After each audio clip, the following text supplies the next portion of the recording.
I'm Bob Carver. I'm a graduate nursing student, and I'm also a TA for T-Nurse 414, which is Community Health, Communities, and Populations. And I have only 1 hour to talk to you.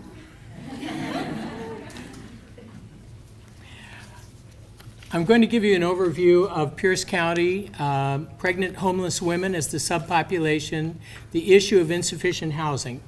Well, this is a map that was produced by our undergraduate students showing where homeless pregnant women come from in and around Pierce County, and you can see the majority come from Tacoma area.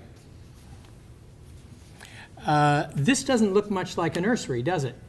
But when you think about it, a pregnant woman is really two people, and the fetus is suffering the same kind of stress that the mother is suffering. Here we see the duration of how long some of these women have been homeless, and it's stressful even if you've been homeless in the past. The stress creates cortisol in the bloodstream. The cortisol passes through the placenta into the baby, and it has alarming effects on the baby. Are there only a few pregnant homeless women? On the contrary, Access Point for Housing helped over 215 people in a 21-month period. So why should we care about pregnant homeless women? Well, the fact is we all pay taxes. And the fetus, when it's born as an infant, will have some of these effects of the stress that they've been enduring for these 9 months. If we want to save money in the long run, we need to get these women into housing and get them into housing as soon as possible. What's the problem then? Why can't we do this right away? Well, the answer is there's not enough housing for all the homeless people in Tacoma. We need to streamline the housing situation. The fact is it's fragmented, and we need to find more coordination between housing providers. So there is this collaborative. It's a group of different organizations that try to answer some of the needs of pregnant homeless women. That includes medical needs, includes cribs for the babies, clothing, what have you. Our subgroup that we're looking at and our students are looking at is the housing subcommittee. And they work with several different providers. This is the group of students that are working on this program.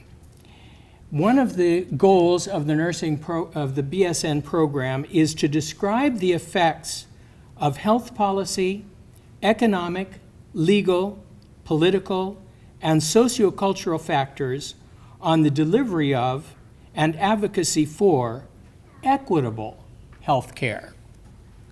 These students are developing, for example, a trifold to help pregnant women through this difficult maze of different things that they have to pull together to prove A, that they're pregnant, B, that they're homeless. And so this trifold is going to help them to know what to do, what kind of papers they're going to have, and who to contact.